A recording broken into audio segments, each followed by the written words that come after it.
Halo teman-teman, perkenalkan nama saya Esther Sugiyarti Panjaitan dengan NIM 3253131015. Di sini saya akan melakukan pengolahan data menggunakan aplikasi SPSS. Mari simak videonya. Teman-teman, pada tahap ini kita akan melakukan uji statistik deskriptif yang meliputi nilai minimum, maksimum, mean, dan standar deviasi. Pertama, pastikan terlebih dahulu bahwa kita sudah berada di aplikasi SPSS. Selanjutnya, masuk ke bagian variable view. Pada kolom name, masukkan variabel X1, X2, X3, dan Y.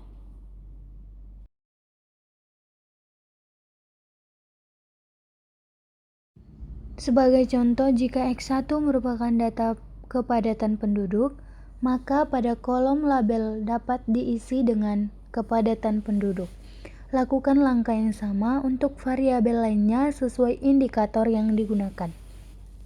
X1-nya kepadatan penduduk, X2 pendidikan, X3 pendapatan, Y-nya kualitas hidup. Seperti itu, teman-teman.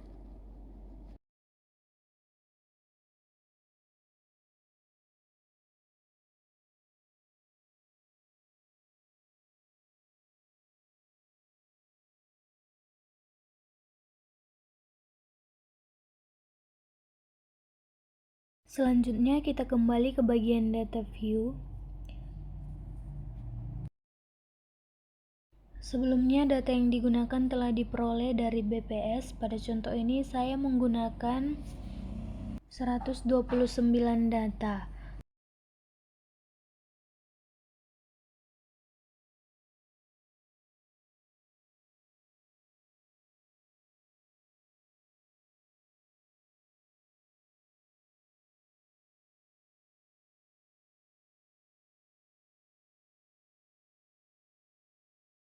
Data tersebut kemudian dimasukkan ke dalam SPSS sesuai dengan variabel yang telah dibuat sebelumnya. Setelah semua data dimasukkan, kita perlu melakukan pengecekan kembali untuk memastikan jumlah data sudah sesuai. Tadi jumlah data yang dimasukkan 129 dan setelah diperiksa pada SPSS, jumlahnya juga menunjukkan 129 data. Selanjutnya kita beralih ke bagian variable view. Pada kolom measure, seluruh variabel yang sebelumnya masih berjenis unknown diubah menjadi scale.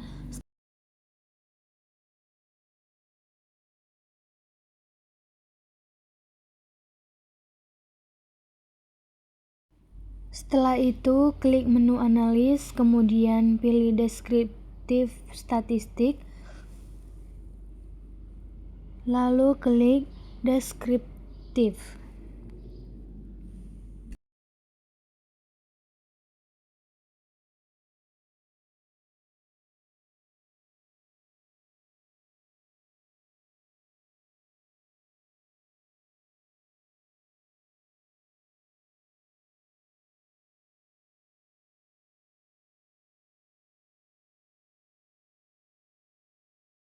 Lalu, klik tombol option untuk memilih statistik yang akan ditampilkan.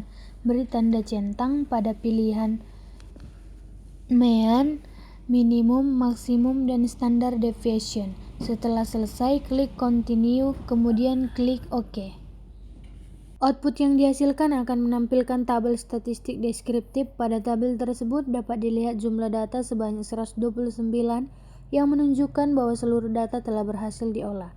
Selain itu, tabel juga menampilkan nilai minimum, nilai maksimum, nilai mean, dan nilai standar deviasi untuk setiap variabel penelitian.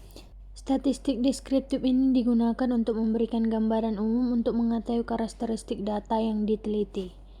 Selanjutnya kita akan melakukan uji korelasi. Langkah pertama adalah memilih menu Analyze, kemudian Correlate, lalu klik Bivariate. Pada kotak yang muncul, pastikan seluruh variabel yang akan diuji sudah berada di kotak variabel. Jika variabel masih berada di kotak sebelah kiri, pindahkan terlebih dahulu ke kotak variabel di sebelah kanan. Pada bagian metode korelasi, pilih Person dan pastikan opsi Two-Tailed telah tercentang setelah semua pengaturan sesuai. Klik OK untuk menjalankan analis. Hasil output yang muncul berupa tabel korelasi antar variabel. Untuk melihat signifikansi hubungan antar variabel, signifikan apabila nilai signifikansinya lebih kecil dari 0,05. Sebaliknya, jika nilai signifikansinya lebih besar dari 0,05, maka hubungan tersebut dinyatakan tidak signifikan. Selanjutnya kita akan menguji normalitas. Langkah pertama, klik menu analis, lanjut ke regression, dan klik linear. Masukkan variabel Y ke dalam kotak dependen, sedangkan seluruh variabel X1, X2, dan X3 dimasukkan ke dalam kotak independen.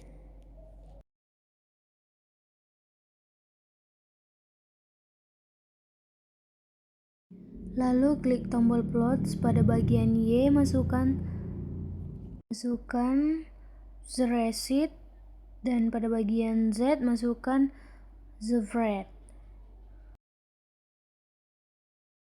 Lalu centang pada bagian histogram dan normal probability plot. Setelah selesai, klik continue lalu klik OK.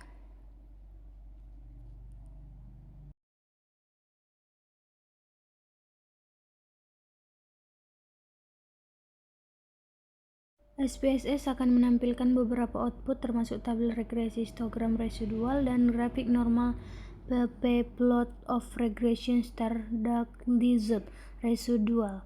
Histogram digunakan untuk melihat pola distribusi data secara visual, sementara itu grafik normal plot digunakan untuk menilai apakah residual berdistribusi normal.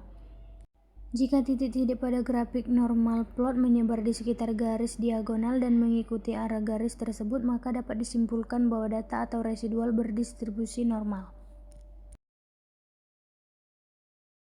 Selanjutnya adalah melakukan uji multikolinearitas.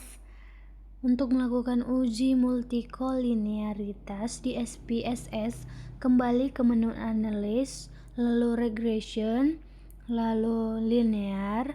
Pengaturan variabel dependen dan independen tetap sama seperti pada saat menguji normalitas.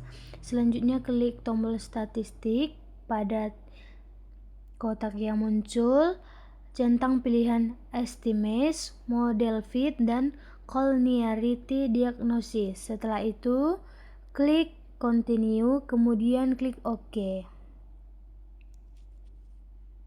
Output yang dihasilkan akan menampilkan beberapa tabel, salah satunya adalah tabel coefficients yang memuat nilai tolerance dan variance inflation factor. Kedua nilai tersebut digunakan untuk mendeteksi adanya multikolinearitas.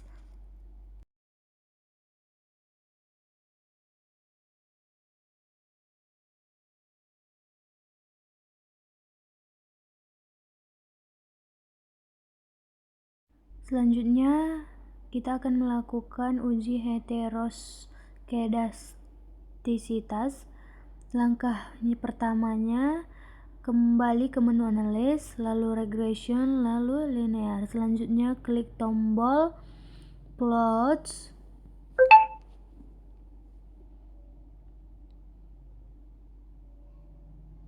Pada bagian sumbu Y, masukkan spread. Sedangkan pada bagian sumbu X masukkan the spread. Setelah pengaturan selesai, klik continue, kemudian klik OK. Output yang dihasilkan akan menampilkan grafik scatter plot. Grafik ini digunakan untuk mendeteksi adanya gejala heteroskedastisitas. Jika titik-titik pada scatter plot menyebar secara acak di atas dan di bawah angka 0 pada sumbu Y serta tidak membentuk pola tertentu, maka model regresi tidak mengalami heteroskedastisitas. Jika titik-titik membentuk pola tertentu seperti bola bergelombang, melebar, atau menyempit, maka terdapat gejala heteroskedastisitas. Berdasarkan grafik scatter plot yang diperoleh, titik-titik data terlihat menyebar secara acak dan tidak membentuk pola tertentu. Selanjutnya, kita akan melakukan analis regresi linear. Pada SPSS, pilih menu Analyze, lalu Regression, lalu Linear. Selanjutnya, masukkan variabel independen dan dependen sesuai dengan penelitian. Kemudian klik OK untuk memperoleh hasil analis. Berdasarkan tabel coefficients, diperoleh nilai koefisien regresi untuk variabel kepadatan penduduk 0,12 dan pendidikan minus 1,139. Nilai koefisien yang positif menunjukkan bahwa pendidikan, pendapatan, dan memiliki pengaruh positif terhadap kualitas hidup masyarakat. Artinya, peningkatan pada variabel-variabel tersebut cenderung diikuti oleh peningkatan kualitas hidup masyarakat. Selanjutnya dilakukan uji T untuk mengetahui pengaruh masing-masing variabel secara parsial. Kriteria pengujian adalah apabila nilai signifikansinya lebih kecil dari 0,5, maka variabel tersebut berpengaruh signifikan terhadap variabel independen. Sebaliknya, jika di bawah 0,05, sehingga dapat disimpulkan kepadatan penduduk, pendapatan, dan kualitas hidup masyarakat. Selanjutnya, untuk mengetahui seberapa besar kemampuan model dalam menjelaskan variabel independen, diuji koefisien determinasi R-square yang terdapat pada tabel model summary. Nilai R-square sebesar 0,67 atau 0,67% menunjukkan bahwa kualitas hidup masyarakat dapat dijelaskan oleh variabel pendapatan, kepadatan, dan pendidikan sebesar 0,67%, sedangkan sisanya sebesar 0,45% dijelaskan oleh faktor-faktor lain di luar model penelitian.